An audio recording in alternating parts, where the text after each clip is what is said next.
Vamos lá, gente, tudo bem? Sejam bem-vindos aqui a mais uma aula de legislação tributária de Itajaí, né? A gente já trabalhou o ISS, que é um imposto um pouco mais complexo, um pouco mais cheio de detalhes, né? Agora a gente vai trabalhar outros dois impostos municipais que não são tão complexos, mas também merecem a nossa atenção, porque são temas certos de cobrança em prova, né? Então vamos trabalhar ponto a ponto para realmente não deixar, não perder nenhum ponto, né, na nossa prova, tá bom? O nosso edital, ele trouxe ali uma série de decretos, leis, fundamentados no ISS, né, que fundamentam, que operacionalizam o ISS, e todos os impostos e contribuições e taxas, enfim, os outros tributos, eles estão previstos no nosso CTM, beleza? Então a base para as nossas próximas aulas, daqui até o final, será sempre o CTM, né? IPTU, ITBI, taxa, contribuição de melhoria, contribuição para a previdência do servidor público, aquela parte de procedimento de processo administrativo tributário, toda ela vai ser baseada no CTM, beleza? Depois a gente vai fazer uma aula específica sobre o Estatuto de Defesa do Contribuinte, que também é uma lei não difícil, mas que também, por estar só previsto para auditor, eu penso que é um tema certo de prova, tá? Não vamos perder mais tempo, vamos entrar aqui no nosso assunto. Pessoal, o IPTU, né? O IPTU, ele é um imposto sobre a propriedade, né? O ISS, ele era um imposto sobre a circulação, né, de mercadorias e serviços. O IPTU e o ITBI, eles são impostos sobre a propriedade, são impostos reais, né, que levam em consideração a propriedade e não tanto a figura da pessoa em si, ou da atividade, né. Vamos ampliar nossa tela aqui e ver as principais disposições aqui acerca do IPTU. Artigo 5º lá do nosso CTM. O IPTU tem como fato gerador a propriedade, o domínio útil ou a posse de bem imóvel por natureza ou a cessão física, como definida na lei civil, construído ou não, localizado na zona urbana do município. O imposto incide, mesmo no local fora da zona urbana, sobre os sítios de recreio. Ele não vai incidir nas hipóteses de imunidade, tá? Professor, não entendi nada. Vamos lá. Embora o imposto ele seja sobre a propriedade, ele também incide sobre o domínio útil, né? O domínio útil, o proprietário do imóvel, ele entrega a propriedade, ela pressupõe uma série de possibilidades ao proprietário, né? Ele pode usar, pode dispor, pode vender, enfim. As outras formas, elas não trazem tantas atribuições assim, né? Então, o domínio útil, o proprietário, ele dispõe de uma parte da sua propriedade para outra pessoa utilizar, e aquela pessoa que vai utilizar o imóvel, ela que vai se tornar o contribuinte do imóvel, do IPTU, tá? E a posse é a mesma coisa. A pessoa que tem a posse, ela pode usar e gozar da propriedade, mas ela não pode dispor, né? O proprietário pode dispor. Então, a pessoa que tem a posse, isso é lá do direito civil, a gente não vai ficar aqui detalhando ponto a ponto para não fugir do nosso foco, né? Mas essa posse é aquela posse com o fim de obter a propriedade, né? Então, naquelas ações de uso capião, enfim, nesse caso, ele ainda não é o proprietário, ele não tem o título de propriedade daquele imóvel urbano, né? Mas ele pretende ter. Então, uma das coisas que toda pessoa que quer entrar como uso capião faz é ir lá e fazer o cadastro do IPTU e começar a pagar o IPTU do terreno, para dizer que de alguma forma está tentando utilizar aquela propriedade, né? Gente, o imóvel por natureza ou por acessão física, tá? Por natureza é basicamente um terreno, né? Por acessão física, acessão, subir, né? São os prédios, são as construções, tá bom? Localizado na zona urbana do município. Depois a gente vai ver na sequência como caracterizar uma zona urbana, né? Mas basicamente tem que ter uma lei específica, determinando que aquela região, aquele bairro faz parte da zona urbana do município, e além disso tem que ter alguns melhoramentos, alguns requisitos mínimos, tá? A gente tem dois impostos sobre a propriedade territorial, e, né, a gente tem o IPTU na zona urbana e o ITR na zona rural, né? O ITR ele é um imposto federal, ele pode ser cobrado e fiscalizado pelo município. Nesse caso, o município fica com 100% do ITR também. Exceções, tá? A gente vai ter situações onde o imóvel ele está na zona urbana, mas paga ITR, e ele está na zona rural, mas paga IPTU, tá? Quais são esses casos, gente? Sítio de recreio, tá? O sítio ele paga IPTU, mesmo localizado na zona rural, né?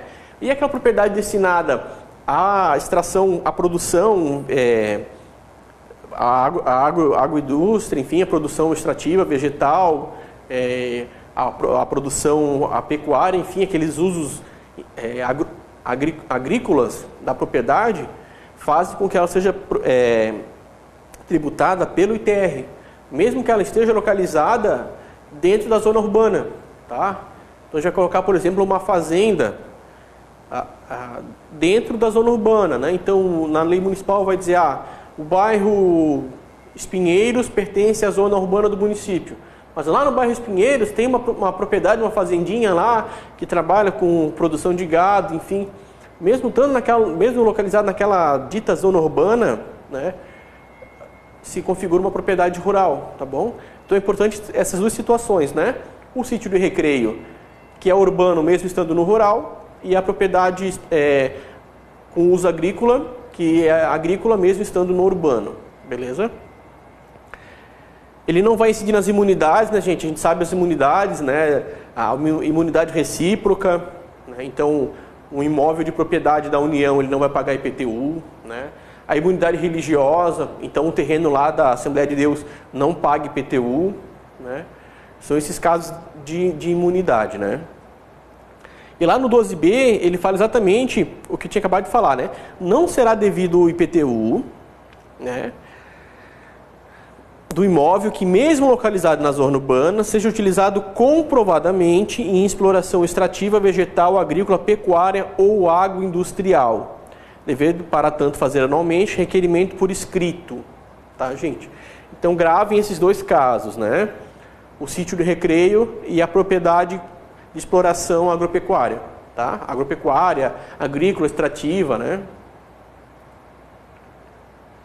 A zona urbana, gente, ela vai ter que ser definida em lei e ela vai ter que ter pelo menos 2, tá? Ela precisa ter os 5? Não. 2 já é suficiente. Meio-fio ou calçamento, abastecimento de água, sistema de esgoto, iluminação pública, escola ou posto de saúde. Numa distância máxima, a distância não é mínima, é máxima de 3 km, tá bom? E também são consideradas zona urbana as áreas urbanizáveis ou de expansão urbana, constante loteamentos aprovados pelos órgãos competentes. Então, normalmente é um terreno rural, muitas vezes ele está até coberto pela vegetação ainda, e é aprovado um loteamento, né, que é os loteamentos que saem mais afastados da cidade. Mesmo que eles estejam numa zona dita rural, eles vão se tornar urbanos, tá? Por quê? Porque eles fazem parte da expansão urbana do município. Então, esses aqui são os requisitos para ser considerado zona urbana, né? Porque o IPTU ele incide sobre a zona urbana do município, né? O imposto ele é territorial e predial, tá? Então, a gente paga imposto pelo terreno e a gente paga imposto pela construção, pelos dois. O IPTU ele é a soma do imposto do terreno com o imposto da construção, tá? Normalmente, a alíquota da construção ela é um pouco menor, né, do que a alíquota do terreno, exatamente para incentivar o uso da propriedade, né, a função social da propriedade. Mas para configurar-se um terreno, são alguns requisitos, tá? Quando que é considerado um terreno não construído, né? A lei traz ali uma série de hipóteses, traz 5 hipóteses, né? Um terreno que não tenha qualquer benfeitoria ou edificação, esse é o caso clássico, né? Tá só aquele terreninho só cercado ali, enfim, aquele terreno baldio. onde existirem edificações de caráter provisório, que possam ser removidas sem destruição ou alteração, tá? Então, constrói lá um rancho, uma garagem, continua sendo não construído, tá? Desde que aquilo ali possa ser removido, né, gente? Então, que não haja fundamento, laje, enfim. 3. Que contenham construção em andamento ou paralisada, edificações condenadas, em ruínas, interditadas, em demolição, tá? Então é bem comum a gente passar por alguns locais e ver aqueles prédios abandonados, né? Pela metade, começou a construção e não acabou, ou a obra foi embargada, ou teve o alvará cassado, enfim. Nessas situações é considerado o imposto territorial, tá? O imposto do imóvel não construído. A alíquota é um pouco maior, tá bom? 4. Onde existir construção considerada inadequada pela autoridade competente, contra a área ocupada e situação para destinação ou utilização pretendida, né, gente? Então, novamente, sempre que tiver uma situação, uma construção irregular, um uso não autorizado, né? Por exemplo, uma zona, pelo plano diretor, é uma zona determinada como uma zona residencial, e lá se coloca uma indústria, né? Aquela obra ali não vai poder ser, aquela construção não pode ser aprovada, ela não pode prosperar, né? Então ela vai ser de alguma forma condenada, considerada inadequada, enfim, e dessa maneira considera-se como se não existisse aquela construção e vai incidir um imposto territorial, tá? É o mesmo imposto, a diferença dos dois é a base de cálculo e a alíquota, tá? Mas é o mesmo imposto. Digamos que vai para o mesmo cofre, tá? E a última hipótese. Também considera-se não identificada a área de terrenos que exceder ao triplo da área construída, em lotes de área superior a 1.000 metros quadrados, exceto para imóveis como um depósito de combustível a céu aberto. Então, gente, não basta apenas utilizar o terreno, né? Não basta apenas utilizar o terreno. Esse terreno tem que ser bem utilizado, tá? Então, eu tenho um terreno de 1.000 metros quadrados, então ele é 100, por exemplo, 100 aqui por 10, né? Enfim, 1.000 metros quadrados. Se eu faço uma casinha pequenininha aqui, deixo todo aquele terreno sem aproveitamento, né? Essa parte aqui que exceder ao triplo da construção, né? Vamos fazer uma separação assim, ele vai ser considerado não construído. Então essa parte aqui é considerada construída, e aqui é considerado não construído, tá? A diferença é que aqui vai pagar mais e aqui vai pagar menos. É isso que esse artigo está querendo dizer. A ideia básica dele é exatamente essa. É fazer com que o terreno ele seja utilizado em sua plenitude, tá bom? Então a gente viu o conceito de imóvel não construído. E qual é o conceito de imóvel construído? Tá?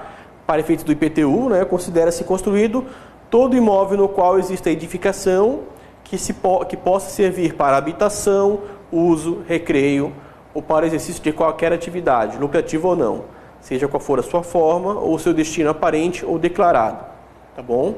Então ele traz ali algumas ressalvas que são aquelas construções inadequadas, provisórias, condenadas, ruínas, né, demolidas, enfim. Então basicamente tem uma construção e ela tem um uso, o imóvel construído, tá bom? Com exceção do que está explícito na lei. Vamos colocar aqui em tela cheia, gente. Quando a gente estava estudando o ISS, né, a gente viu que o imposto ele tem basicamente 5 aspectos. Ele tem basicamente 5 aspectos, né? Tem o aspecto temporal, tem o aspecto subjetivo, tem o aspecto objetivo, tem o aspecto quantitativo, tem o aspecto espacial, né? Para o IPTU, algumas coisas elas ficam bem claras, né? O aspecto espacial, por exemplo, é bem claro. Tem que ser um terreno na zona urbana do município. Não vai ter dúvida quanto à competência, né? O município de Navegantes não vai cobrar IPTU sobre um imóvel localizado no município de Itajaí, né? Já o aspecto temporal, ele muda bastante de um ente para o outro. Mas, basicamente, o fato gerador do IPTU, ele ocorre todo ano. Todo ano. No de Itajaí especificamente, é 1º de janeiro de cada exercício, né? Então virou o ano, né? Tá lá na praia soltando foguete, virou o ano, automaticamente já está devendo IPTU de novo, né? E a cada ano sempre vai ser lançado um novo IPTU, né? Então uma coisa é o fato gerador. O fato gerador é sempre 1º de janeiro, tá? Outra coisa é quando vai ser feita a arrecadação, o recolhimento, a notificação, enfim. Mas o fato gerador, né, do ISS era lá no momento da prestação de serviço, né? Já no IPTU vai ser sempre periódico, né? Sempre 1º de janeiro, virou o ano, aumentou a dívida. Virou o ano, aumentou a dívida. O aspecto subjetivo, assim como na maioria dos impostos, tem a figura do contribuinte e do responsável, tá? Como ele é imposto sobre a propriedade, o domínio útil e a posse, o contribuinte vai ser o proprietário, o titular do domínio útil e o possuidor, né? Isso é bem intuitivo. Mas no artigo 13 ele traz uma diferenciação entre a posse direta e a posse indireta, tá? Isso é lá do direito civil, eu não vou entrar em detalhes aqui o que é um e o que é o outro, né? Mas a posse direta é quem está de fato no imóvel. E a posse indireta é quem, a princípio, teria direito à posse, mas está afastado da posse por algum motivo, né? A critério da administração financeira, a critério do fisco, o IPTU ele pode ser lançado tanto para quem tiver a posse direta quanto a posse indireta. E o outro possuidor, ele vai ser um devedor solidário, tá? A gente sabe a diferença entre responsabilidade subsidiária e responsabilidade solidária, né? Na responsabilidade solidária pode ser cobrado de qualquer um dos dois, não existe uma ordem de cobrança, tá bom? Mas a lei traz essa possibilidade, tá? Vou dar um exemplo assim, mais ou menos clássico, né? Existe o proprietário do imóvel, só que aquele imóvel ele foi invadido, né? A pessoa se diz dona e invade aquele terreno. O proprietário ele tem a posse indireta do bem, porque ele não está em contato com o bem. O invasor ele tem a posse direta do bem, mas que ela seja irregular, ou seja, aquelas posses, a posse precária, enfim, ele tem a posse direta. O IPTU pode ser lançado em qualquer um dos dois, tanto no proprietário, que consta lá no cadastro, né, enfim, quanto no possuidor, que também, desde que ele conste no cadastro como possuidor do imóvel, tá? Aspecto quantitativo, gente. A gente sabe, lá do ISS, o aspecto quantitativo é a base de cálculo e a alíquota, né? O IPTU, a parte mais difícil é a base de cálculo. A alíquota ela é tranquila, tá? Por quê? O conceito de base de cálculo do IPTU, ele é simples. A base de cálculo do IPTU é o valor venal do imóvel, tá? O que é o valor venal, gente? A gente vai ver na sequência. Mas para determinar esse valor venal, existe uma série de parâmetros, tá? Uma série de indicadores, enfim, que vão explicar quais as características que vão formar aquela base de cálculo, tá? Então vamos ali no artigo 16, vou maximizar aqui para vocês, vamos ali no artigo 16. A apuração do valor venal do imóvel para fins de lançamento dos impostos incidentes sobre a propriedade será feita pelo Executivo com a utilização da planta de valores genéricos, contendo os valores do metro quadrado do terreno, os valores do metro quadrado da construção, os fatores de correção e os métodos de avaliação aplicáveis, tá? A gente vai detalhar na sequência, vai exemplificar na sequência como que é feito esse cálculo, tá? Isso não vai cair em prova. O 16 cai na prova. Os parâmetros, os fatores lá não caem na prova, tá? Gente, cuidado, tá? A alíquota de IPTU são essas três alíquotas. São essas três alíquotas, tá? Então a gente viu lá aí da diferença de imóvel construído e não construído, né? Para o terreno sem construção, a alíquota é 0,65. Então olha a diferença, né? Para aquele construído, a alíquota é de 0,20 e 0,35. Para o não construído, 0,65, uma alíquota bem maior, né? E aí ele também vai ser diferenciado em questão de uso, tanto residencial quanto comercial, tá bom?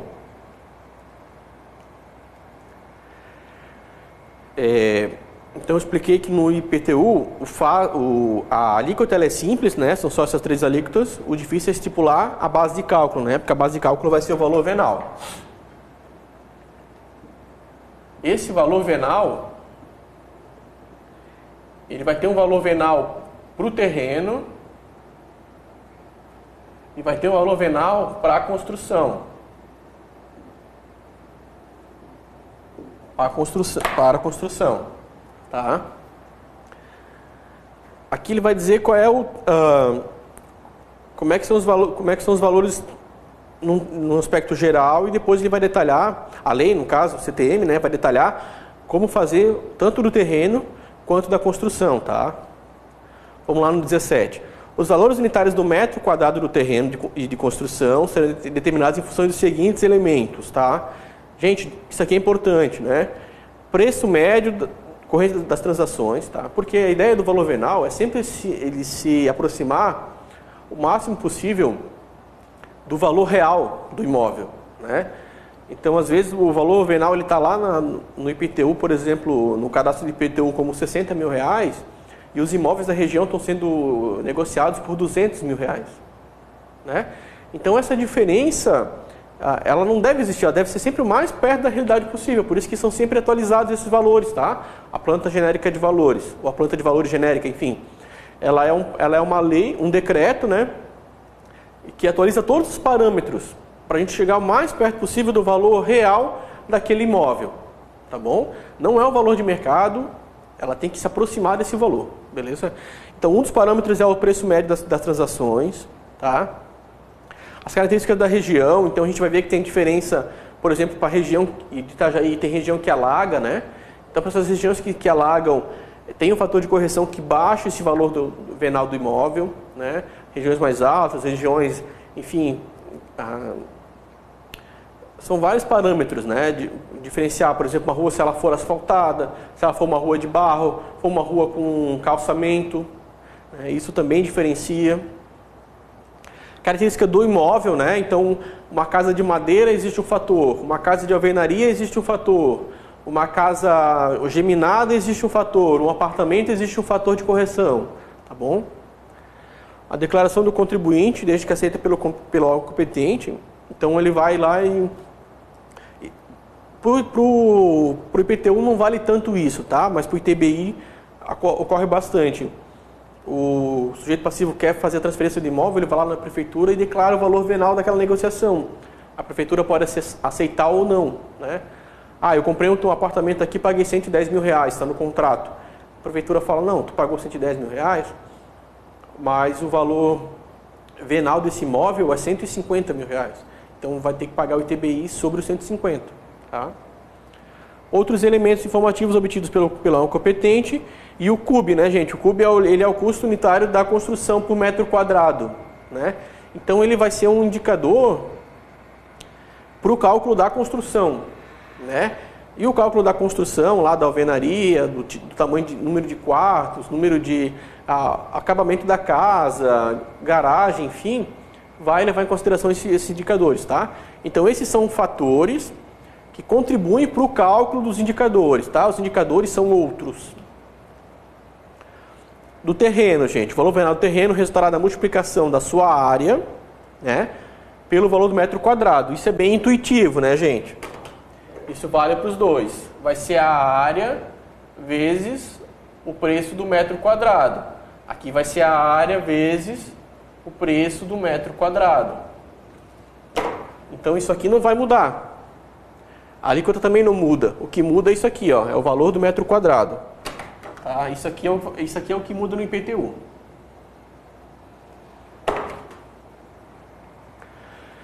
Olha lá o 19. Ó, o valor unitário do metro quadrado do terreno corresponderá. Então ele vai fazer um cálculo pelo nome da rua, pelo logradouro, tá? O logradouro é a rua, né? Então, se um terreno, por exemplo, ele não tem construção, a gente não sabe onde é a frente, onde é a parte de trás, e ele traz alguns parâmetros para facilitar o lançamento, né, o enquadramento do imóvel. Tá? 19. Ao logradouro da situação do imóvel. Tá? No caso de imóvel não construído, com duas ou mais esquinas ou duas e mais frentes, o logradouro relativo à frente indicada no título de propriedade, ou na falta desse, o logradouro de maior valor. Né? Então a gente tem lá a ruazinha aqui, a gente tem uma ruazinha aqui, a gente tem uma ruazinha aqui, né? E aqui a gente tem o nosso terreninho. Permanece a dúvida, né? Esse terreno aqui pertence a essa rua ou essa rua? Né? Nesse tipo de dúvida ele vai dizer, vai ser a frente onde for indicado no título, na escritura do imóvel, e caso não seja, vai ser a que tiver maior valor. Né? Então, nesse logradouro aqui, o valor é X, aqui é Y, aqui é Z. O valor X é maior, esse aqui vai ser considerado para o lançamento do IPTU sobre o terreno. Tá bom? E isso vale para casa também. No caso do imóvel construído com as características descritas no inciso anterior, né, que sejam com duas frentes ou com duas esquinas, enfim, né, ele vai corresponder ao logradouro relativo à sua frente principal. Tá? Quando for construído, a gente vai sabendo aqui a frentezinha onde é a frente da casinha, né? Então aqui é a frente principal dela. Então nesse caso não se aplica isso aqui. Mas caso ele não seja construído, a gente vai ter os parâmetros, tá? Sempre para auxiliar, para não haver dúvida de como lançar o imposto, tá bom, gente? No caso de terreno interno, ao logradouro que lhe dá acesso, e no caso de terreno encravado, ao logradouro correspondente à servidão de passagem, tá, gente? A gente não vai ficar detalhando isso aqui muito, tá? Mas o terreno encravado, por exemplo, ele pode ser um terreno que só tem uma passagenzinha aqui. Ele não vai ter uma frente, ele só tem a passagenzinha que é a servidão, né? Então, basicamente, tá querendo dizer é que se a servidão fica nessa rua aqui, considera-se para lançar esse IPTU a servidão de acesso. E o terreno interno, a mesma coisa, né? É a mesma coisa, é um terreno que não tem como chegar de carro, ou às vezes só passa o carro, né? Depende muito do tamanho da servidão, mas ele é basicamente um terreno que ele não tem frente para a rua, tá? Aqui em Itajaí não tem tanto, mas em Florianópolis tem bastante esses terrenos encravados, né? Nos morros, enfim, onde a gente só consegue acessar os terrenos, as casas, por uma servidãozinha, tá? Agora, gente, o valor venal da construção. Então, a gente entendeu o valor do terreno, agora o valor venal da construção, né? O valor venal da construção, ele vai resultar exatamente da área pelo metro quadrado. E como se calcula o metro quadrado da construção, gente? É muito mais complexo, tá? Por isso que isso aqui não cai em prova. Até o examinador, se for fazer uma questão aqui, ele pode se confundir, né? Mas o valor do metro quadrado da construção será obtido pelo enquadramento da construção em um dos tipos constantes da tabela 2, em função de sua área preponderante, e no padrão de construção, cujas características mais se assemelhem às suas, nas tabelas 6, 7 e 8. Então eu trouxe aqui só um exemplo, tá, gente? Vou até aumentar a tela. Isso aqui é só um exemplo, não precisa decorar isso aqui, né, gente? Mas no caso de construção, a gente vai enquadrar ela primeiramente na tabela 2. É uma casa de alvenaria, ou seja, de tijolo, né? É uma casa de madeira, é um galpão. Cada um deles vai ter um valor. Esse valor vai ser multiplicado por alguns fatores, tá? Esses fatores estão nas tabelas 6, 7 e 8. Eu só trouxe as 6 aqui só para a gente entender, né? Poxa, é uma casa de luxo, é uma casa popular, é uma casa de luxo, o IPTU a tendência do IPTU é sempre ser maior, bem maior, né? Então multiplica-se por 2. Digamos que seja uma alvenaria residencial que vale 10 e ela seja de padrão alto luxo, já vai valer 20 o metro quadrado, né? E vai ter outros e vão ter outros fatores, né? Número de quartos, número de, enfim, é uma série de parâmetros que vão sempre dando esse valor, né? A partir do momento que se acha esse valor do metro quadrado, multiplica-se pela área construída, tá? E aí a gente vai ter a base de cálculo do imposto. Tá? A partir da base de cálculo aplica-se a alíquota, que a gente já sabe são aquelas 3 alíquotas, né?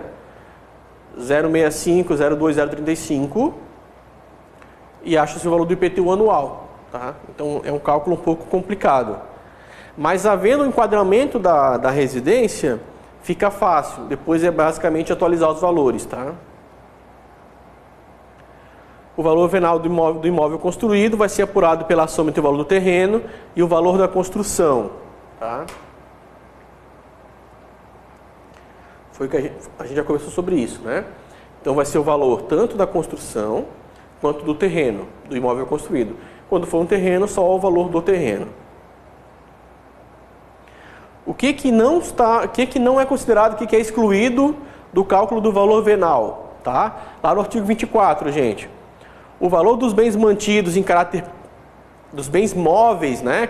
Mantidos em caráter permanente ou temporário no bem imóvel.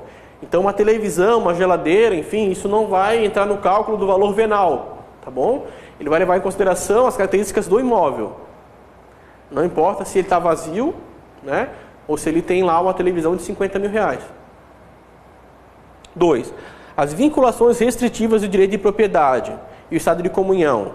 Por exemplo, a casa está hipotecada, né? Eu fiz um financiamento bancário e a casa está hipotecada, ou ela está com alienação fiduciária, enfim. Não importa. O que importa é o valor da casa. O IPTU vai ser lançado e vai desconsiderar se a casa está hipotecada, se ela, por exemplo, pertence a 2, 3 pessoas, que é a questão da comunhão, né? Às vezes uma pessoa falece e deixa um terreno para 3 irmãos. E enquanto esse terreno for vendido, ele é uma propriedade comum, né? Então aquele IPTU vai ser lançado no valor dele, não importa se tem 3, se tem 4 sujeitos passivos ali. E por último, o valor das construções e edificações previstas lá no 2 a 4 do artigo 8º. Quais são os casos, gente? Caráter provisório, construções paralisadas, condenadas, interditadas, ruínas, né? Então aquelas hipóteses que a gente viu lá no começo, que considera-se o terreno não construído, né? Não construído. Eles também têm aplicação aqui no cálculo, na fundamentação da base de cálculo do IPTU. Tá bom? Então, assim como eles são considerados não construídos lá, eles também não são considerados aqui para calcular o valor da construção, né? O valor do metro quadrado da construção. Quando a gente estudou o ISS, a gente falou sobre a parte de cadastros, né? Do cadastro imobiliário, cadastro do prestador de serviços, né?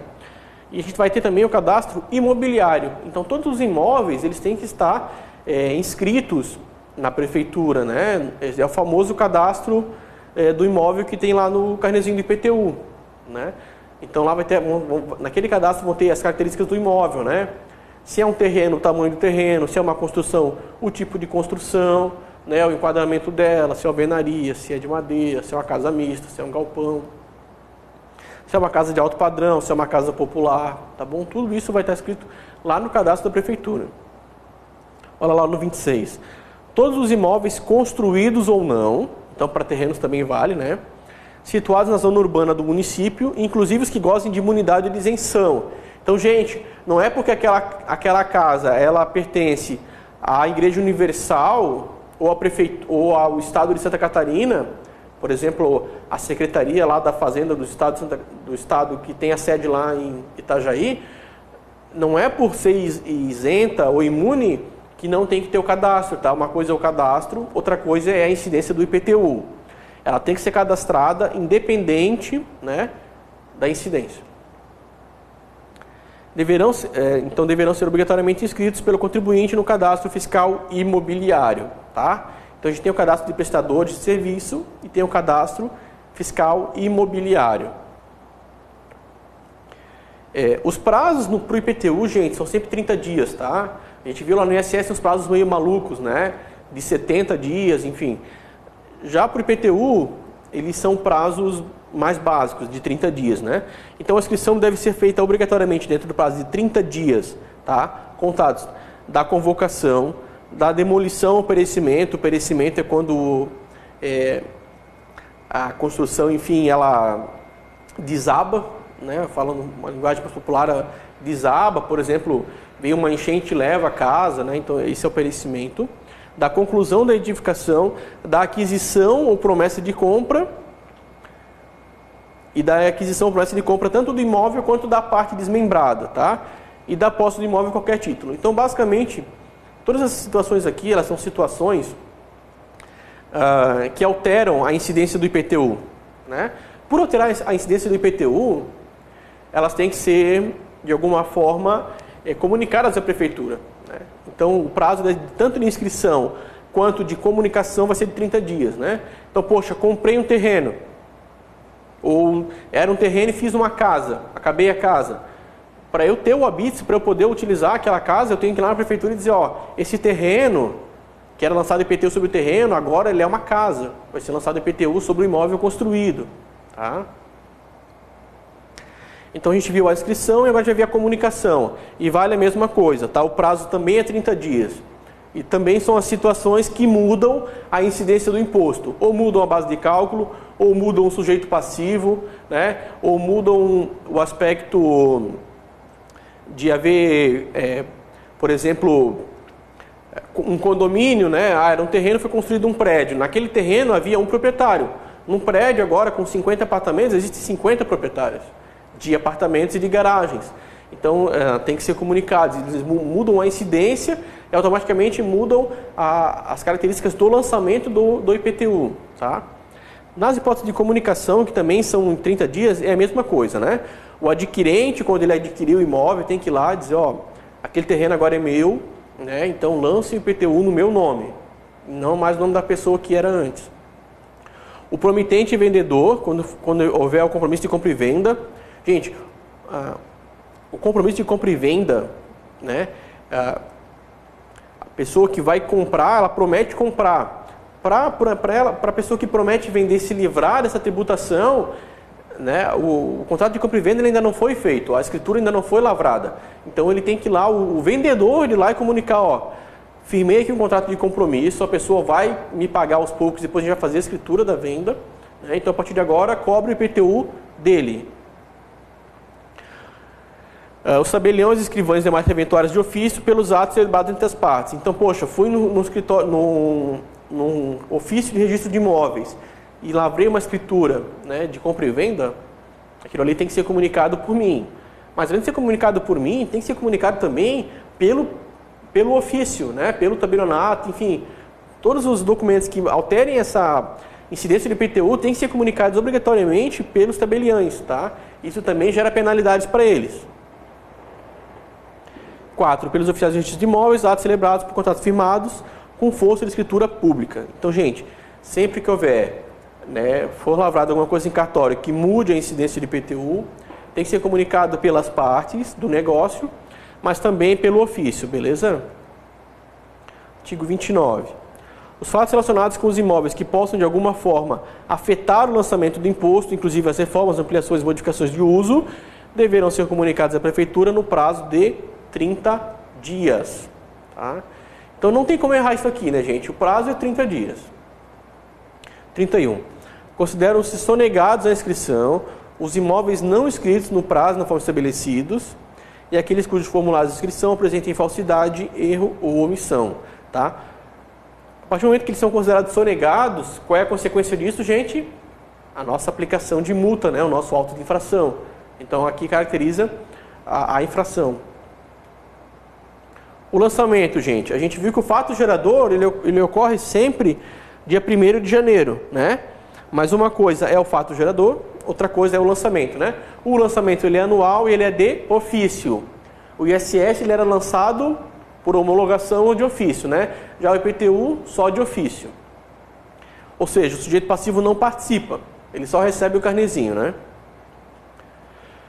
Nos casos de compromisso de compra e venda, o lançamento será efetuado em nome do promitente vendedor e do promitente comprador, tá? Exatamente para dar essa segurança para a fazenda pública, né? Não é porque está tendo que o negócio jurídico ali foi realizado que eu vou ter insegurança. Eu vou cobrar dos dois e eles que se resolvam. Tratando-se de imóvel objeto de enfiteuse, usufruto ou fideicomisso, o lançamento será feito em nome do enfiteuta, do usufrutuário ou do fiduciário. Gente, isso aqui é lá do direito civil, eu não vou ficar explicando o que é cada coisa, tá? Mas são basicamente o proprietário do imóvel, ele permite que outra pessoa usufrua daquele imóvel, né? Então quem vai ter que pagar o IPTU é quem está utilizando, né? O enfiteuta, o usufrutuário é quem está utilizando. O fideicomisso ele é um pouco diferente, né? É uma pessoa que promete um bem, um imóvel para outra pessoa, mas enquanto aquela pessoa, um exemplo assim, um avô que vai dar um imóvel para um netinho, e o netinho não nasceu, ou quando o netinho nascer. Então, esse fideicomissário, o fiduciário, é uma pessoa que fica responsável por gerir aquele imóvel, enquanto a pessoa que vai ser beneficiária não tem condições de usufruir, tá? Então, nesse caso, o responsável vai ser o fiduciário. O lançamento do IPTU vai ser sobre o fiduciário, tá? Parágrafo 3º. Não sendo conhecido o proprietário, o imposto será lançado em nome de quem esteja na posse do imóvel, né? Então, isso aqui também é importante, gente. A gente sabe que o IPTU ele é sobre a propriedade, o domínio útil e a posse. Parágrafo 4º, né? No caso de condomínio, o imposto será lançado em nome de alguns ou de todos os coproprietários, sem prejuízo nas duas primeiras hipóteses da responsabilidade solidária de todos, tá? Então, às vezes é um terreno de praia, né? Ah, eu tenho um terreninho de praia lá, a família toda usa aquele terreno, aquela casa. Mas sempre vai uma pessoa lá e vai na prefeitura e regulariza e se torna responsável, né? Mas todos aqueles que têm propriedade naquela casa, eles têm que contribuir, tá bom? A responsabilidade ela é solidária. Pode ser cobrado de um, ou de outro, ou de todos, né? Não tem ordem.